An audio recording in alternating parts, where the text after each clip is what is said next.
And welcome to the Aaron Katsman Show. I'm your host, Aaron Katsman. We're here to speak to you about your life, your money, and your investments. And as always, we're coming to you from the spiritual and soon-to-be financial capital of the world, Jerusalem, Israel. If you got any questions or comments, feel free to email me at Aaron, A-A-R-O-N, at lighthouse with an L, lighthousecapital.co.il. That's Aaron at lighthousecapital.co.il. You can check me out on the web at www.aaronkatzman.com.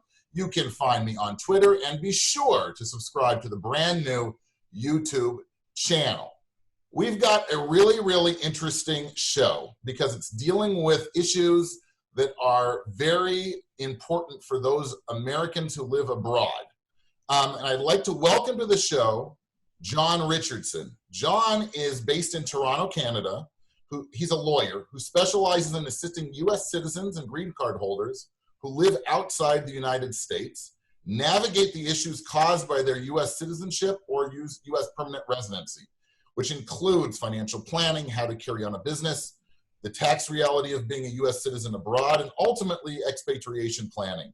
In a FATCA and FBAR world, U.S. citizenship abroad comes with special responsibilities. John, welcome to the show. Well, thanks for having me, Aaron. I appreciate that. So, I'm a financial advisor. I'm based in Israel. This is the beauty of technology is, we can do a Zoom on different continents, but deal with the same issues that we both share. One of my biggest issues is I deal with my practice is based around U.S. expats who've come to live in Israel. Tell us, if you could, some of the issues that impact U.S. citizens who live outside of the United States. Well, I'm glad you framed the question in terms of the word some. There are so many, but I think it comes down to one point, and that is, there's a great American Express card ad saying, "Don't leave home without it." Well, American citizens cannot leave the United States without taking along their obligation to comply with all parts of the U.S. Internal Revenue Code. And the Internal Revenue Code, sure, it includes tax obligations, but it includes numerous penalty-laden reporting obligations. But also, the Internal Revenue Code, and it's, in 17th century France, as you know, the law in its majestic equality prohibited both the rich and poor from sleeping on the park bench. And the Internal Revenue Code in its majestic equality basically imposes punitive taxation on penalties on both homeland Americans and Americans abroad who have foreign non-U.S. financial investments. So, that's sort of the beginning of it. They're subject to an extremely punitive tax system. And the simple fact, or should I say in this world, the FATCA of the matter is that the United States Internal Revenue Code imposes a far more punitive tax system on Americans abroad who commit what has almost now reached criminal status, the crime of committing personal finance outside the United States. So, you open up a bank account in Israel, presumptive criminal. You open up a small business in Israel, it's a foreign investment. You buy a mutual fund that's based outside the United States, it's presumed to be a sacred instrument of tax evasion. You have the good fortune in this world, and I say the increasingly good fortune in this world of having a pension, a plan outside the United States. I mean, that comes with all kinds of problems, and none of these things apply to homeland Americans. Why? Because their financial planning and financial planning instruments are based in the United States. It all applies to Americans abroad. Why? Because they're just trying to, live their lives as normal people, trying to take care of themselves and their families, and invest in products and have pension plans and that in the country where they live, in this case, Israel. And I mean, in Israel, I live in Canada, but certainly I've had numerous discussions, and I've worked with people in Israel on expatriation. But they don't even have the benefit of totalization agreements, meaning that, they're subject to self-employment tax, etc. I mean, it's a horrible problem. And do other countries, is this something that's specific to the U.S. or, if I was a resident of, Greece, would I have these same issues if I moved somewhere else? Absolutely. As an American citizen, you are really the property of the U.S. government. No matter where you move around the world, you are subject to the Internal Revenue Code, all the tax provisions, the reporting provisions, everything. The only way out of this, and this is becoming increasingly prevalent, people are simply doing, they don't want to renounce U.S. citizenship, but they're forced to renounce U.S. citizenship if they don't want to be disadvantaged in life, if they want to live outside the United States. I refer your listeners to a very interesting article was published on August 31st by Andreas Kluth, K-L-U-T-H, which came out on Bloomberg but has been widely distributed. There is no other country that does this, okay, that imposes, the full weight of what's really a regulatory regime on its citizens, no matter where they live. And and again, I want to emphasize, and this is not emphasized enough, that Americans abroad are being taxed in a far, far, far more punitive way than homeland Americans for trying to live their lives in the same way. For example, well, I don't know if Templeton Mutual Fund still exists. Certainly Sir John has been dead. But, Templeton Mutual Fund, is widely distributed around the world. I remember visiting India and seeing ads for Templeton Mutual Fund on buses there. But let's take a very simple example. Say you live in Toronto, Canada, as many people do, and you want to invest in Templeton Mutual Fund. Well, if you were to buy it in Buffalo, you wouldn't be subject to the punitive PFIC regime. You buy it in Toronto, you're subject to a completely different set of taxes on the same investment. Why? Because it was bought in Toronto rather than Buffalo. A regime which basically will confiscate all the gains at about the 20-year mark. Wow. So it's really, it comes down to really an issue of just of plain and simple fairness, right? Americans are really sort of at a big disadvantage for those of us who live abroad. John, how can people get, I was lax and I didn't ask you this, how can people get in touch with you if they have issues? Citizenshipsolutions.ca, citizenshipsolutions.ca. You'll find my contact information. I, seem to have fallen into the Twitter thing, for better or for worse. My Twitter handle is at expatriation law, AXPRIATION law. They can follow me there without having to risk any, in-person contact. Meet me first, which, I think is how people perceive this type of stuff these days, which is fine. And it's the Aaron Katsman Show. I'm your host, Aaron Katsman, who speaks about your life, your money, and your investments. If you've got any questions or comments, feel free to email me at Aaron, AARON, at Lighthouse with an L, lighthousecapital.co.il. That's Aaron at lighthousecapital.co.il. You can check me out on the web at www.aaronkatsman.com.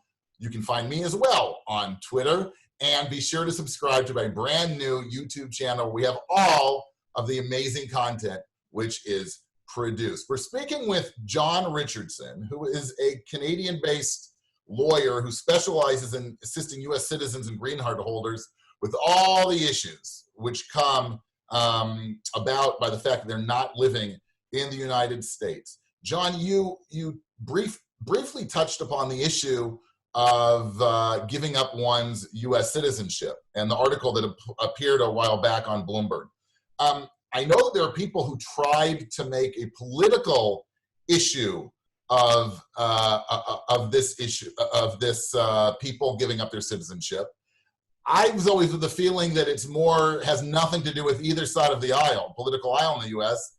It's an issue of, fairness, economics, and it just isn't worth it for people who live abroad to become U.S. citizens. Do you have anything to say about that? Well, I don't think it's a political issue at all. It is complete. I know that, people try to make it this way. This is part of the American mindset. You're a Republican or you're a Democrat. This is really stupid stuff, right? But there are people who try to make it a political issue. I guess I would start with the principle that I cannot for the life of me understand how a principle of taxation that has its origins in the Civil War, which, was over 100 years ago, how this could possibly be a political issue. It's simply an issue of fairness and justice. That's the first point. The second point is that the issue is not understood at all. One of the things I do to try to raise awareness of this issue, as well as Twitter, and I've written probably 1,000 blog posts as well. But one of the things that I try to do is, is get out in the online world and explain why this is not, just sort of like a homeland American, paying taxes as though they live in America. It's simply not. And what I have learned is that, although there are very many, decent human beings out there, they don't understand what the problem really is. Right. Okay, I mean, it reminds me a little bit of, what was it, President Kennedy's 1962, I guess, speech at the Berlin Wall, where he began with saying, there are people in the world who really don't understand just what is the problem with the communist world. Right. Well, I would put it this way. There are people, many of them overwhelmingly tax professionals in this world, who just don't understand the problem, the way the tax rules apply to these Americans abroad. And Kennedy said, let them come to Berlin. I would say, let them try living outside the United States as a tax resident of another country and invest. And you know this as well as I do if you're a financial planner. I mean, it's somewhere between difficult and impossible. It is a travesty of justice. It is almost impossible to get any political traction on this. I mean, the first step is, of course, education, but you have to get people willing to listen. And if it doesn't affect them, they either won't listen, or some of this stuff is so outrageous they flatly disbelieve you. For example, in the 2017 Tax Cuts and Jobs Act, which they proudly proclaimed as territorial taxation for U.S. corporations. By the way, it was not at all. There were so many exceptions that when the United States moved to territorial taxation for corporations, what they really did was simply try to expand the territory over which they were exercising tax jurisdiction. Mm-hmm. That's the truth of it. But what they did was, as it applied to individuals, they basically imposed a retroactive confiscatory lump sum tax on the retained earnings in small business corporations owned by Americans abroad. Now, you would probably understand this, although I'm not entirely certain what people's motivations are for running small corporations in Israel the way I do in Canada.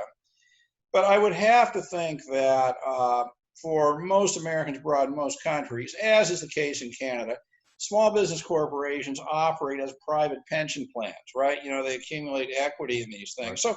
So what they really did in 2017 was they confiscated a major part of the pension plans of Americans abroad. I mean, that's what really happened.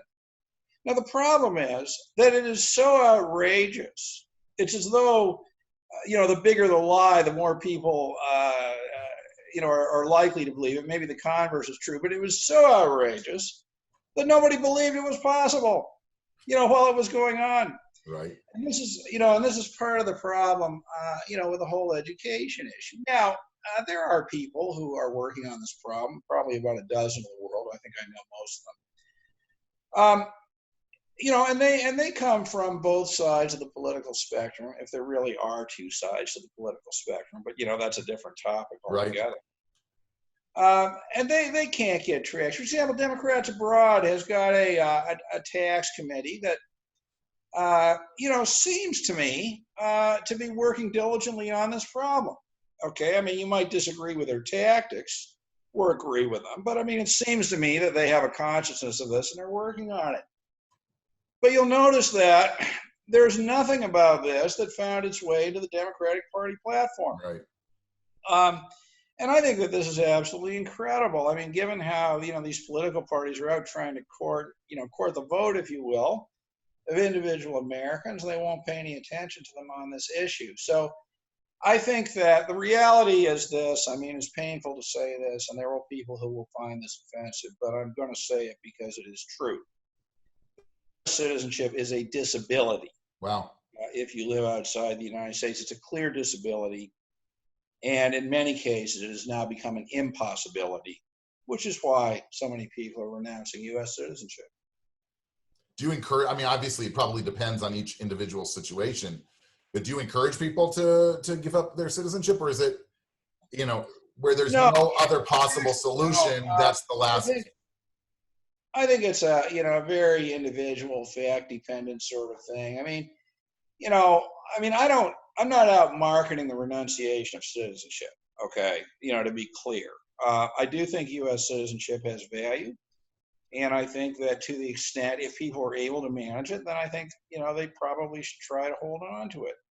So younger people, you know, who are in the stage of life where they're, you know, getting out the door and getting started and getting jobs and income, I don't think they should renounce it.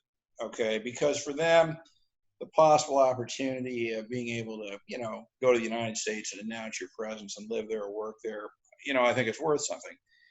But gradually through life, people, the goal of retirement planning is, I presume you would agree with this statement, that the goal of retirement planning is to figure out how to replace the necessity of working to get money to use capital to get money, right? Instead.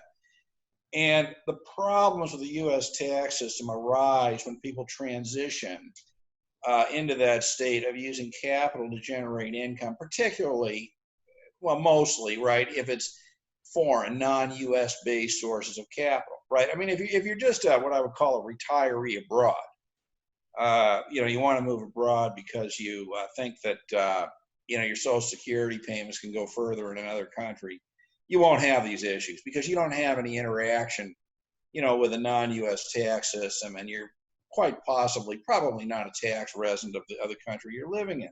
Mm-hmm.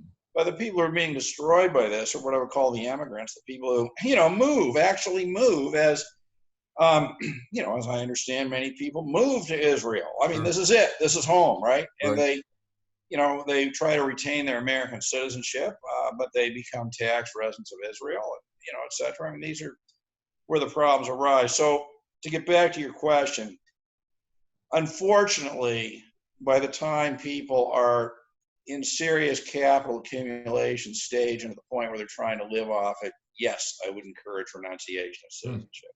Wow. Interesting. John, it's been really, really interesting having you on. Thanks so much. I'd like to probably get you back on again because this is a very, very big topic, and we just really just touched the tip of the iceberg. So Didn't even get that far. Believe me, I think a message to your listeners would be this. If you're an American citizen trying to live outside the United States, there is most definitely a citizenship-induced problem for you out there somewhere. Wow. Absolutely. That's a good way to sum things up. John, thanks so much. You're very welcome. It's been the Aaron Katsman Show. I'm your host, Aaron Katsman. We speak to you about your life, your money, and your investments. If you got any questions or comments, email me at Aaron, AARON, @lighthousecapital.co.il. Again, you can check me out on the web at www.aaronkatsman.com. You can find me on Twitter, and of course, subscribe to our brand new YouTube channel. Until next time, we'll see you soon.